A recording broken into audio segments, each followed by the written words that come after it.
바울과 바나바 일행이 이제 계속해서 복음을 전하며 이동합니다. 이들이 가는 곳마다 그 복음을 받아들이는 사람들이 있는 반면에 또 이들을 향해서 분노하는 사람들이 생깁니다. 생각해보면 바울이 그들을 사랑하고 그 영혼을 구원하고 싶어서 또 그들에게 살아계신 하나님을 증거하고 예수가 진정한 우리의 그리스도라는 사실을 전해주고 싶어서 간 길이었습니다. 그러면 우리 생각 같으면 모두가 다 그 바울과 바나바를 환영하고 기뻐하고 섬겨줄 것 같은데 이 복음이 들어가는 곳마다 둘로 갈라진다는 것입니다. 우리가 이 바울의 삶을 묵상해보면 볼수록 더욱더 우리에게 분명해지는 것이 있습니다. 진정한 하나님 나라의 복음은 전해지는 곳마다 분열을 일으킨다 하는 것입니다. 이게 참 아이러니해요. 비스디아 안디옥에서 복음을 전할 때는 온 시민들이 그 비스디아 안디옥의 온 시민들이 두 번째 주 안식일 날에는 바울의 하나님 말씀을 듣고자 해서 회당에 모였다 했습니다. 그러니까 회당이 얼만큼 컸는지는 모르겠고요. 제 생각에는 회당 밖에까지 아마 사람들이 모였지 않겠는가 이렇게 생각이 되어집니다. 수많은 사람들이 이들이 전하는 예수 그리스도를 믿게 됩니다. 하지만 또 한편에서는 이 바울과 이 일행을 향해서 시기하면서 분노하는 사람들이 일어나게 되죠. 유대인들입니다. 어찌 생각하면 당연히 이들이 같은 동족인 고로 바울과 바나바를 도와줘야 할 것처럼 생각이 됩니다. 그런데 그들은 그렇게 하지 않습니다. 이유가 무엇이었는지에 대해서 성경은 단순히 이렇게 말을 했어요. 읽어드릴게요. 그 다음 안식일에는 온 시민이 거의 다 하나님의 말씀을 듣고자 하여 모이니, 사람들이 많이 모였습니다. 모이니 유대인들이 그 무리를 보고 시기가 가득하여 바울이 말한 것을 반박하고 비방하거늘이라고 했습니다. 유대인들이 분노하는 그 시작점이 뭐냐면은 시기심이었습니다. 모든 유대인들이 시기하고 분노한 것은 아니었죠. 사실 회당의 모임이 끝났을 때에 유대인들과 혹은 경건한 이방인들이, 그러니까 유대교에 입교한 경건한 이방인들이 바울이 전하는 예수는 그리스도라는 사실을 믿게 되었다라고 성경은 말합니다. 유대인 중에도 사도 바울의 말을 듣고 바울을 따르는 사람이 있었습니다. 그런데 문제는 바울을 따르지 않는 유대인들이었습니다.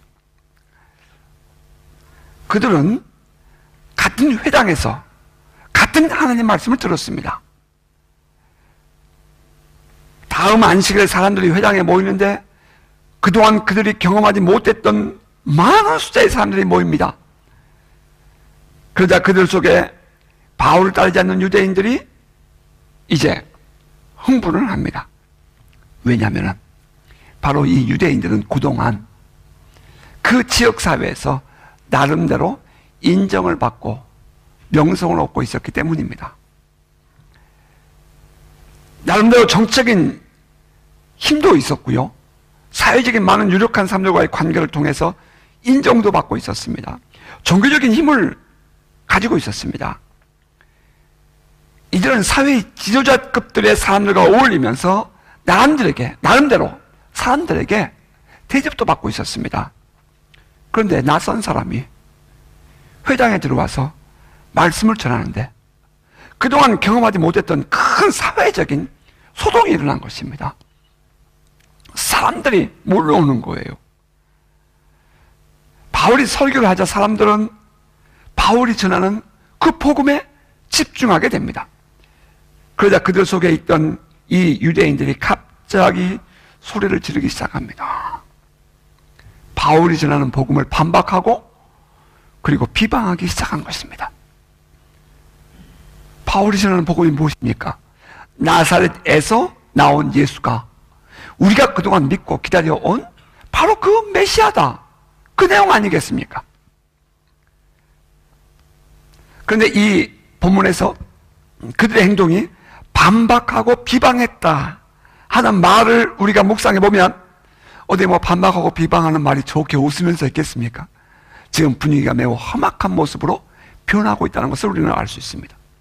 바울이 그리스도의 복음을 전할 때, 하나님 말씀을 전할 때 성도들만 은혜를 받아서 기뻤습니다. 근데 갑자기 손을 빡 찌르면서 반박합니다. 비방합니다.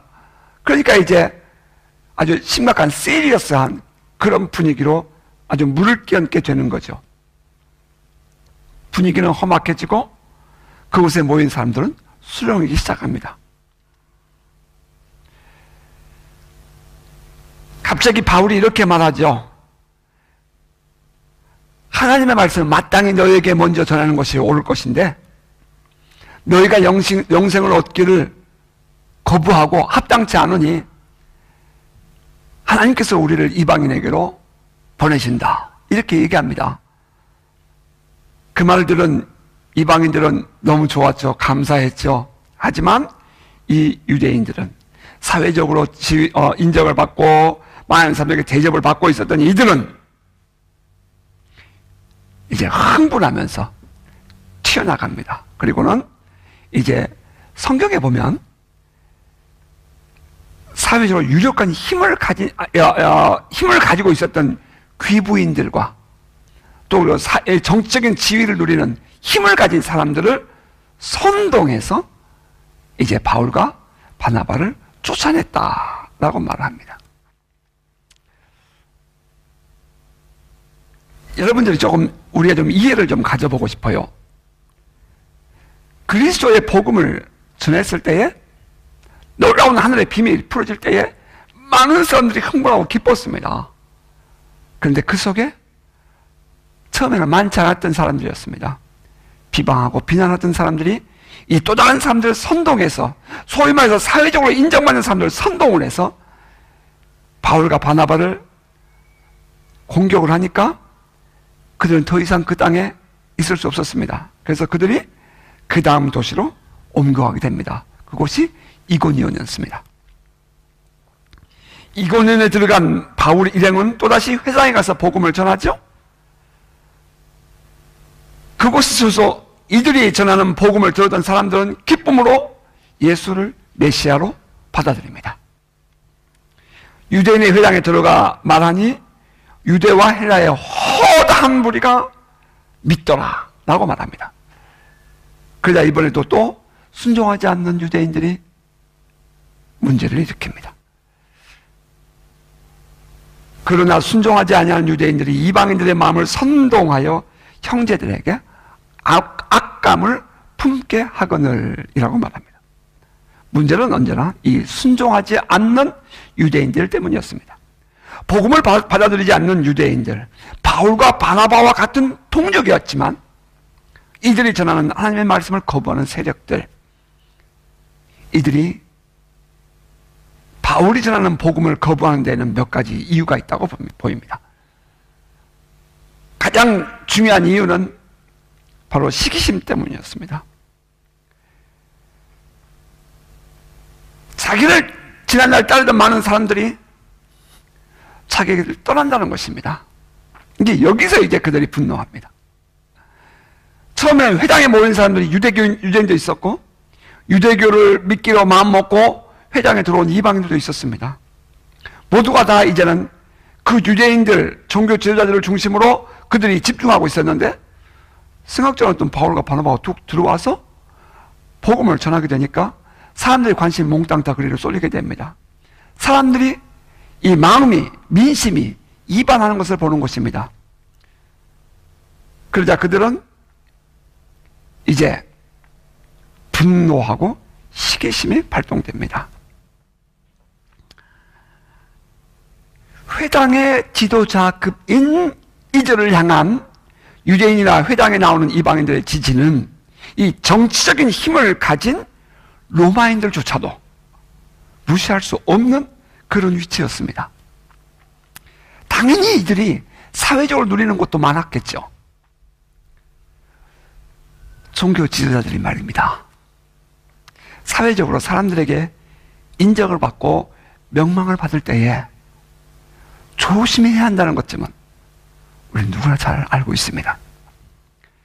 종교 지도자들이 정치적인 맛을 알면 탈선한다 하는 것은 바로 이들의 모습 속에서 우리가 볼 수 있는 것입니다. 사람들은 언제나 그들 주변에 맴돌았습니다. 그런데 바울과 바나바 일행이 와서 하나님 말씀을 전하니 사람들의 관심이 바울과 바나바에게로 집중되었습니다.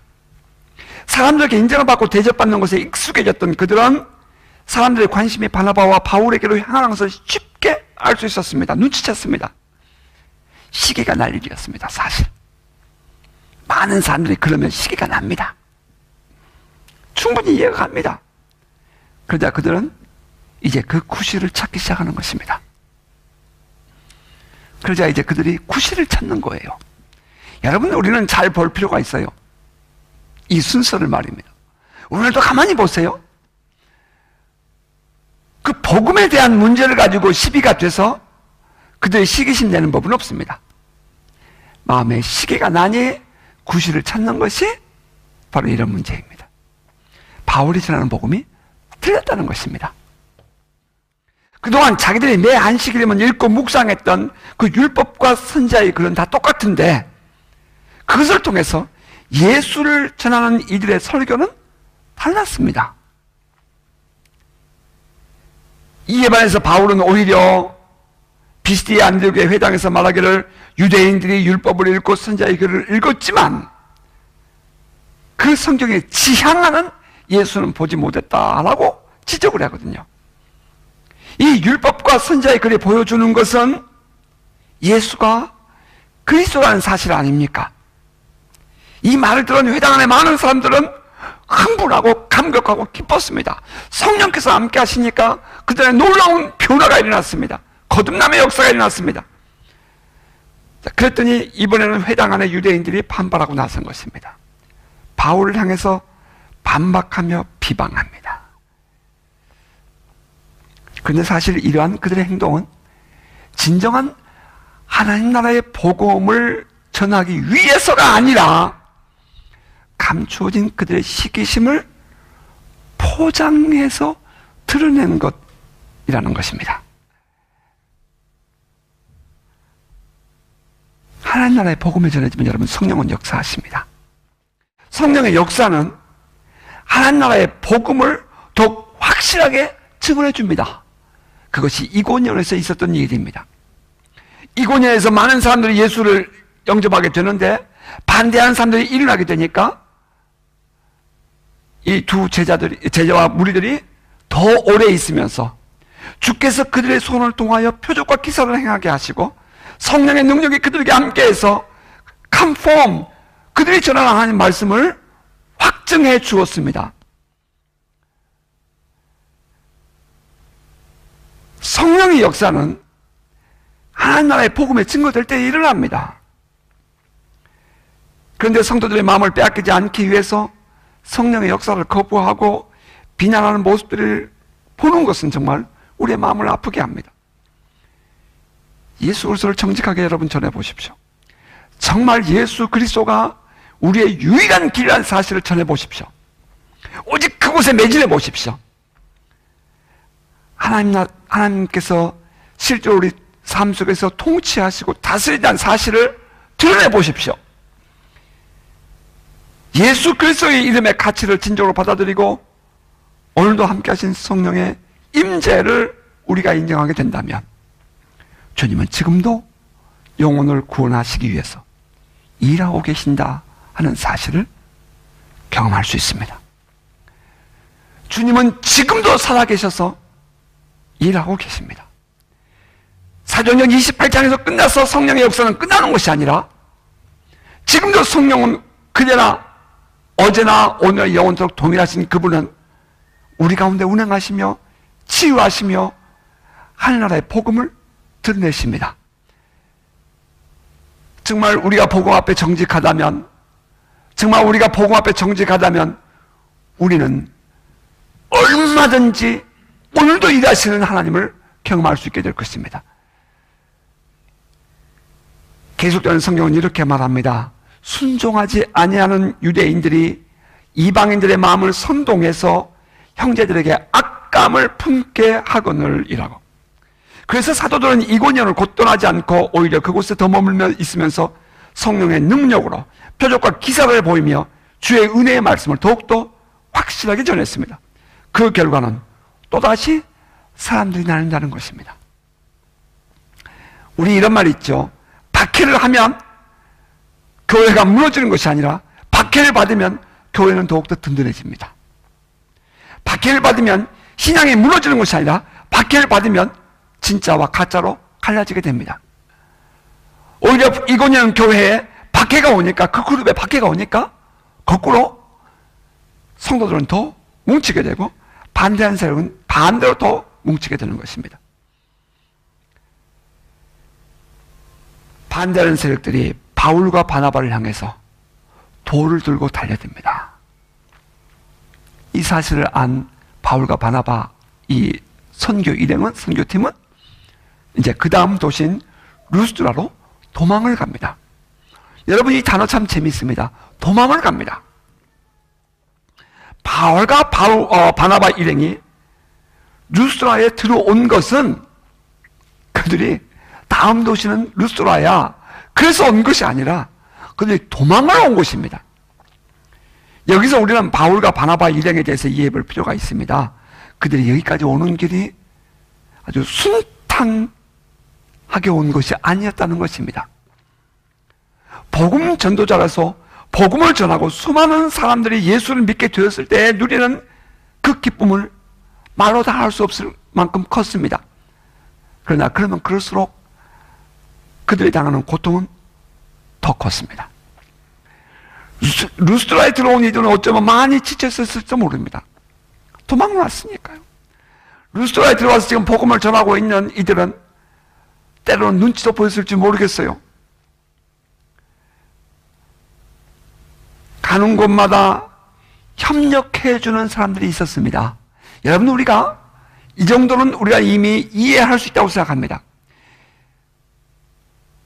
예수께서 사도들을 2명씩 짝지어 보내면서 너는 어디든지 갈 때에 전대를 가지지 말고 옷 2벌을 갖지 말아라.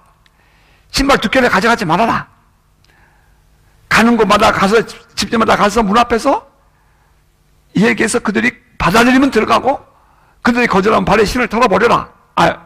신의 먼지를 털어버려라. 이렇게 얘기할 때에 예수께서 제자들을 보내실 때에 전혀 아무도 예수 믿지 않는 그런 사람들에게 보내는 것이 아니라 이미 복음을 접해서 예수 그리스도에 대해서 알고 있는 사람들이 곳곳에 있다는 것을 전제하고 제자들을 보낸 것입니다. 어딘지 가면 이와 같이 성령은 우리가 복음을 전할 때에 그 일을 조력할 자들을 준비해 주신다는 것입니다. 사도 바울과 그의 일행이 루스드라에 갑니다. 저는 확신하건대 그곳에도 이들의 일행을 도와주는 분들이 있었을 것이다. 저는 그렇게 믿습니다. 협력자들이 있는 반면에 또 한편은 아주 가까이 따라다니면서 괴롭힌 유대인들의 세력도 만만치 않았습니다. 자, 루스드라에서 복음을 전할 때였습니다. 루스드라에서는 재밌는 것을 여러분 발견하게 됩니다. 회당에 들어가지 않습니다. 다른 곳은 계속해서 회당에 들어가서 복음을 전했는데 이 성경을 읽어보면 루스드라에서는 회당에 가서 복음을 전했다는 기록이 없습니다. 어쩌면 사람들의 통행이 많은 길거리였을지도 모르겠고요. 어쩌면 사람들이 넉넉하게 많은 그 시장 장터였을지도 모릅니다. 이제 복음을 전하자 사람들이 모여듭니다. 한참 복음을 전하는데 사도 바울의 눈에 한 사람이 뚝 눈에 들어옵니다. 바울은 그를 향해서 소리쳤습니다. Stand up on your feet. 내 발로 바로 일어서라. Stand up on your feet. Stand up on your feet. 너 다리로 벌컥 너 일어서라. 이랬습니다. 이 일은 상상할 수 없는 일이었습니다. 왜냐하면 그 사람은 태어날 때부터 안진병이었기 때문입니다. 성경은 말하기를 그는 태어날 때부터 지금까지 걸어본 적이 없는 사람이라고 말했습니다. 그가 안진병이었다는 것은 그가 다리가 없거나 있어도 걸을 수 없는 정도로 작은 모습이었을 것입니다. 태어날 때부터 안진병이었기 때문입니다. 골반 아래의 뼈들은 정상적이지 않아서 뒤틀려 있었을 것이고 근육 또한 자라지 않아서 비정상적인 모습이었을 것입니다. 그런데 그를 향해서 바울이 말합니다. 내 발로 바로 일어서라. 그런데 놀라운 일이 일어났습니다. 그가 그 자리에서 일어선 것입니다. 그리고 걸었습니다. 여러분 생각해 보십시오. 그 순간 뼈가 자랐습니다. 근육이 생겨야 합니다. 힘줄도 생겨야 합니다. 핏줄도 자라야 돼요. 그동안 뒤틀려 있었던 이 하반신이 움직이고 성장해야 하는 것입니다. 그런데 지금 그 일이 내 발로 일어서라 하는 말을 들은 그 사람에게서 일어났다는 것입니다. 저는 여기서 잠시 저 아프리카의 전도자 라인하르트 본케 Christ for All Nations, 이 열방을 위한 그리스도라는 선교단체를 이끌었던 그 라인하르트 본케의 그 책에 그 짧은 내용을 잠깐 읽어드리고 싶습니다. 부흥, 성령의 축제라는 책에 기록된 내용입니다. 그가 1988년 영국의 버밍햄에 있는 이 국립 전시장에서 집회를 할 때 있었던 그런 간증입니다. 앞부분은 상략하고 읽어드릴게요. 진 닐은 휠체어에 앉아 있었다. 그녀의 남편 존이 휠체어 손잡이를 붙잡고 뒤에 서 있었다. 나는 그들을 쳐다보았다. 나는 그들의 상황이나 그들이 왜 여기 왔는지 전혀 알지 못했다. 나는 존을 쳐다봤고 존은 돌같이 차가운 표정으로 나를 봤다. 나는 진 앞에 무릎을 꿇고 말했다. 자매를 위해 기도하러 왔습니다. 오늘 당신은 완쾌될 것입니다. 나는 그녀의 대답을 결코 잊지 못할 것이다. 알아요, 알아요. 라고 그녀는 부르짖었다. 진은 두 번째 꿈이 눈앞에서 실현되고 있는 것을 알았다. 그녀는 그것을 믿음으로 받아들였다. 예, 내가 자매를 위해 기도할 것이고 자매는 일어설 것입니다. 그러자 그의 남편 존이 말했다. 일어서다니 무슨 말입니까? 제 아내는 골반이 없어요. 골반뼈가 연결되지 않았어요.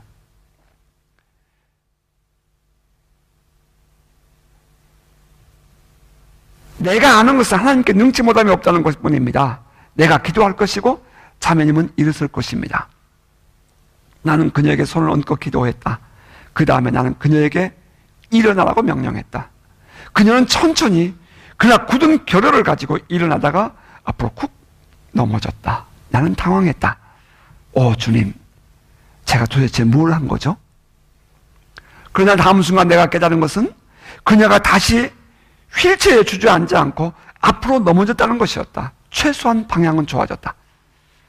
그 다음에 갑자기 내가 깨달은 것은 그녀가 쓰러진 것은 골반이 몸을 지탱하지 못해서가 아니라 하나님의 능력 안에서 쓰러졌다는 사실이었다. 내가 단상에서 지나갈 때에 쓰러졌던 목발을 짚은 젊은이처럼 그녀도 성령의 능력으로 쓰러졌던 것이다.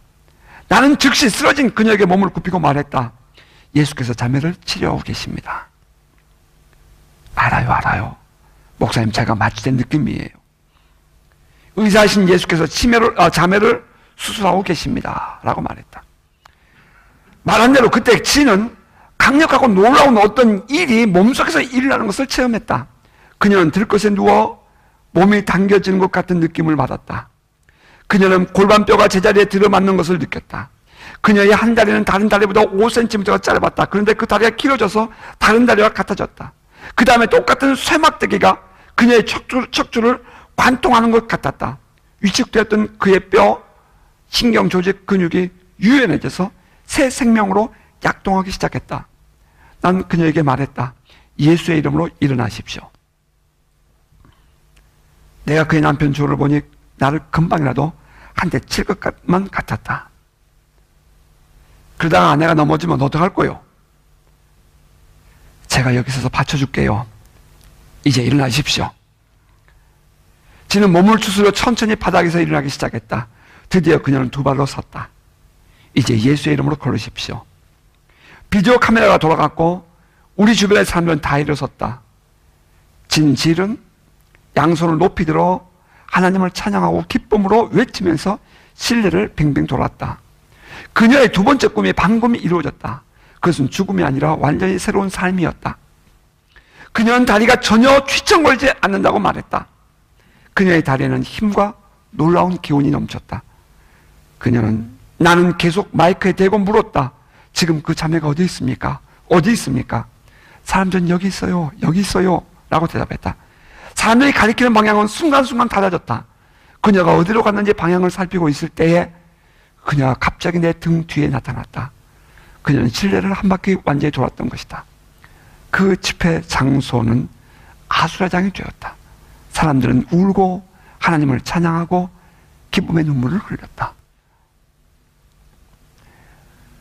성경은 이렇게 기록했습니다. 바울이 말하거늘, 말하는 것을 듣거늘, 바울이 주목하여 구원받을 만한 믿음이 그에게 있는 것을 보고, 이 안진뱅이가 사도 바울의 말을 듣고 일어서서 걷는 데에는 중요한 몇 가지의 교훈이 들어있습니다. 구원받을 만한 믿음이 있어야 한다 하는 것입니다. 우리 스스로가 말씀을 들으면서 그것을 받아들일 준비가 되어 있어야 합니다. 다시 말하면 믿음이 있어야 한다는 것입니다. 지금 이 시간 주께서 나를 구원하시리라, 주께서 나를 치유하시리라 믿어야 합니다. 자기의 현실을 넘어서 주께서 치유하시리라는 믿음이 확고해져야 합니다. 안진뱅이입니다. 일어나라. 이게 말이 됩니까? 휠체어를 타고 왔습니다.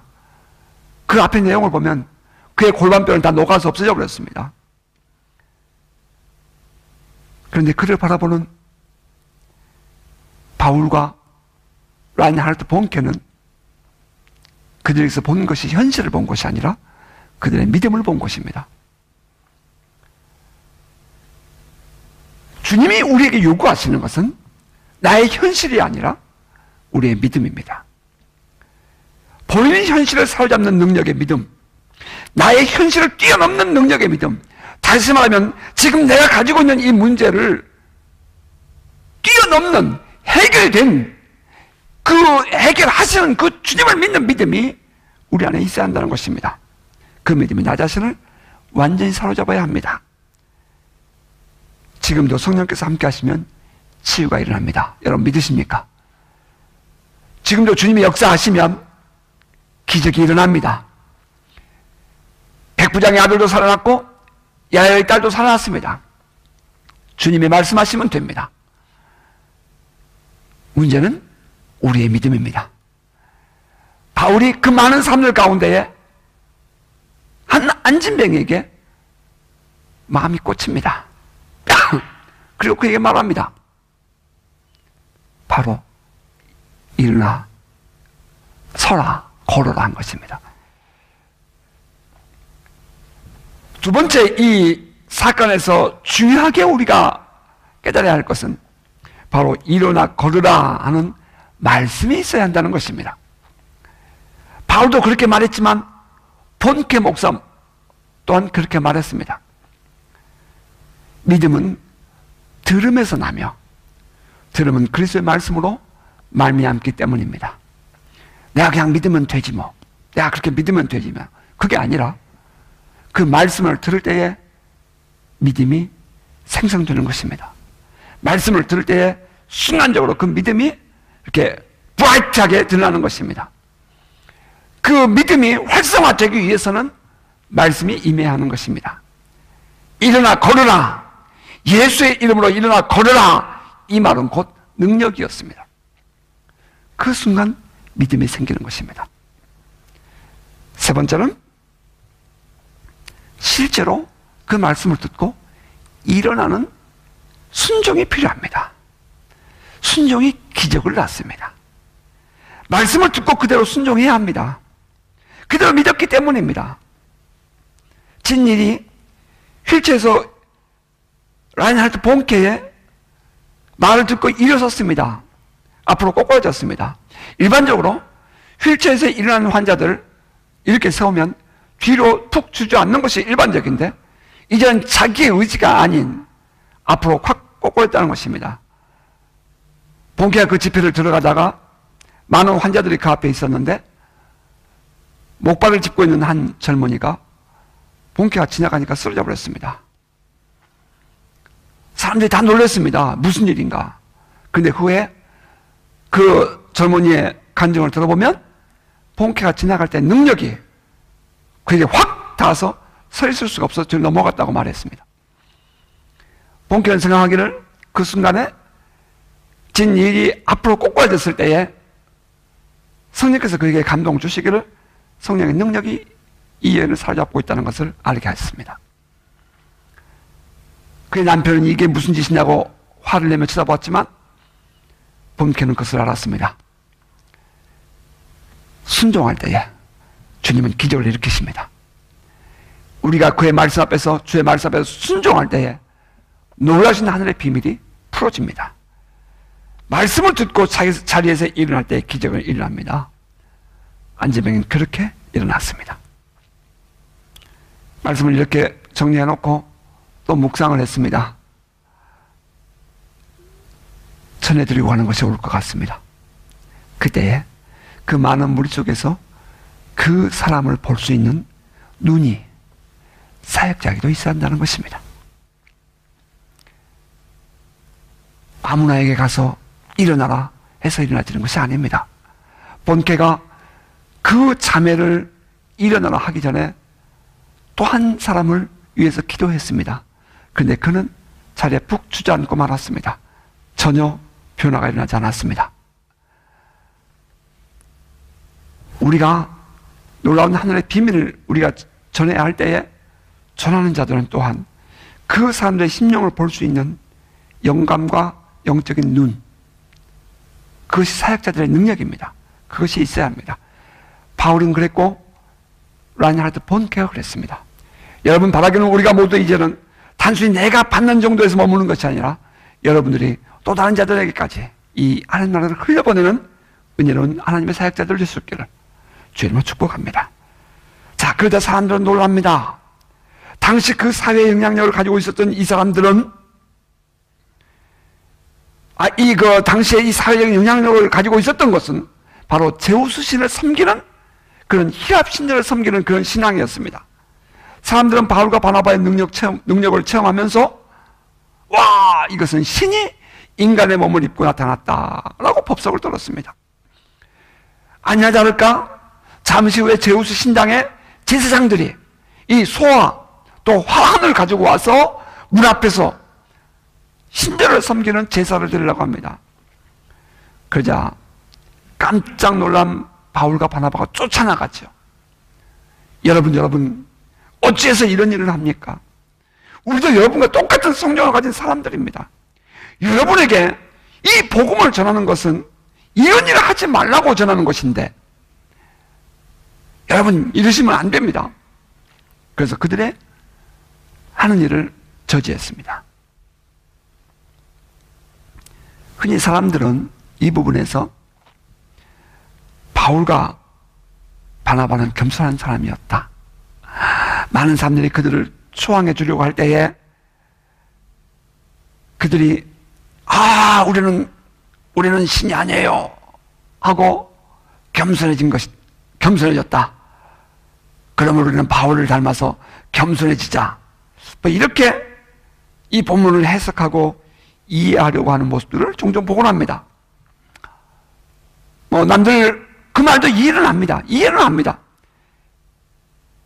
비판하고 싶은 마음은 없습니다. 그러나 이 본문을 기록하고 있는 누가가 지금 바울이 그렇게 겸손했다, 그것 전하고 싶어서 이 본문을 기록했겠습니까? 바울이 지금 이 루스드라에서 복음을 전하고 이런 안진병을 일으킨 이후에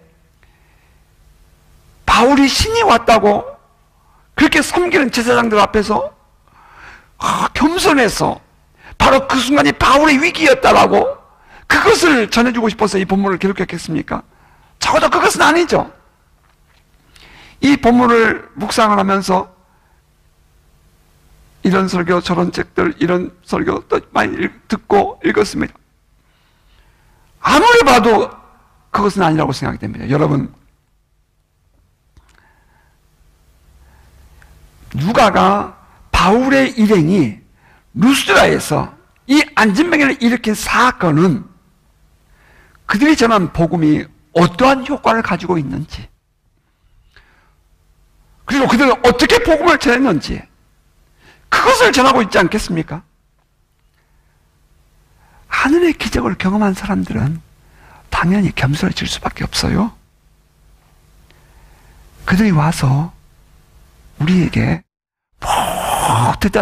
대단하다고 그렇게 해준다고 해서 그게 마음 뺏기지 않아요. 바울이 겸손해서 그런 것 아니에요. 적어도 그 정도는 우리가 이제는 지나갈 수 있는 사람들이에요. 아니죠.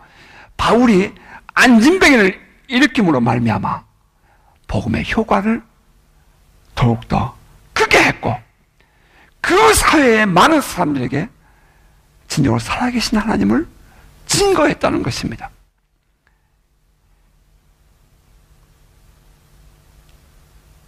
자, 이제 이 본문을 좀 정리해 보십시다. 본문을 묵상하면서 깨닫는 큰 아픔이 하나가 있습니다.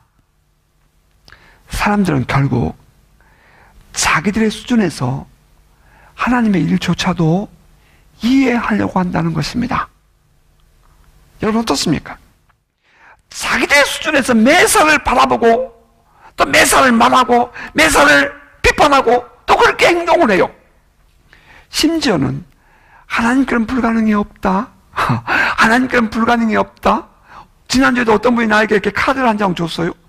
어떤 목사님이 감사합니다 그러면서 거기다가 Nothing is impossible in God 이렇게 썼더라고요.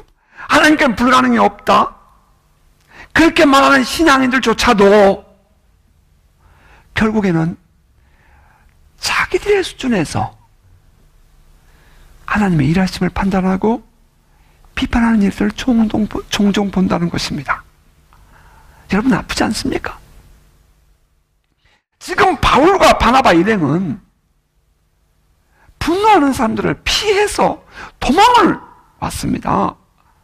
그리고 루스라에서 복음을 전하고 있는 거예요. 그들 마음속에는 오직 한 가지밖에 없잖아요. 예수가 그리스도다. 하나님 나라는 지금도 계속 진행되고 있다. 우리의 믿음은 율법에 있는 것이 아니라 예수 그리스도 안에서의 믿음에 있다. 그들은 이제 성령에 온전히 사로잡혀 있는 사람들 아니었습니까? 그들이 전하는 복음이 곧 능력이었어요. 영혼을 구원했습니다. 그리고 그들은 사회를 바꾸었어요. 아니요, 어떤 의미에서 보면 잔잔한 사회에 돌을 던진 거겠지요.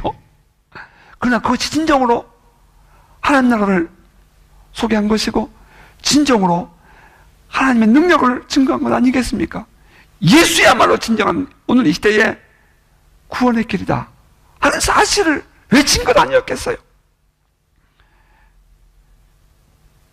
만약에 바울과 바나바가 이 위기의식을 느꼈다면 저는 사람들이 그들을 이렇게 섬겨 주었을 때가 아니라 분노하는 유대인들이 사람들을 몰고 와서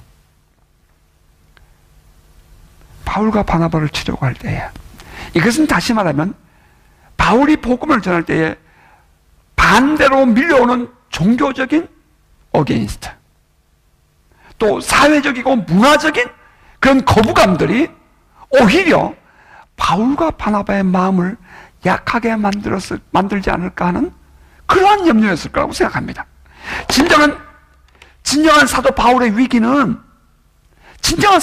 위기는 많은 사람들이 그들을 대접해주고 인정해 주었을 때의 위기가 아니라 밀려오는 강한 종교적이고 문화적인 사회적인 거부감 앞에서 약해지지 않아야 한다는 바로 그 부분이었다고 생각합니다. 오늘 우리의 삶의 현장에서 나는 어떻게 복음을 전할 것인가? 나는 어떻게 친정한 하나님을 흘려보내며 영혼을 구원할 것인가에 대해서 우리의 마음에 집중되기를 바랍니다. 아울러 루스라에서 일어난 그 안진뱅이처럼 말입니다. 영국 버밍엄에서 일어난 그 휠체어를 탔던 그 진 닐처럼 말입니다. 우리들의 믿음이 주의 치유와 기적이 흘러들어올 만큼 그렇게 순전하고 신실하고 깨끗하고 말입니다. 막 지금 그런 일들이 일어나는 사모하는 마음이 저와 여러분 안에 있기를 바랍니다. 그래서 오늘도 이곳에 임하신 주님이 여러분을 타치하고 여러분 삶의 변화를 일으키고 여러분이 기도할 때 응답되고 말이죠. 바로 여러분들이 기도하는 우리의 자녀들의 신체적인 변화가 일어나고 여러분 가족들에게 실제로 있었던 질병이 떠나가고 여러분의 삶의 변화가 일어나는 신앙의 리바이벌이 일어나는 역사가 있기를 주의 이름으로 축복합니다.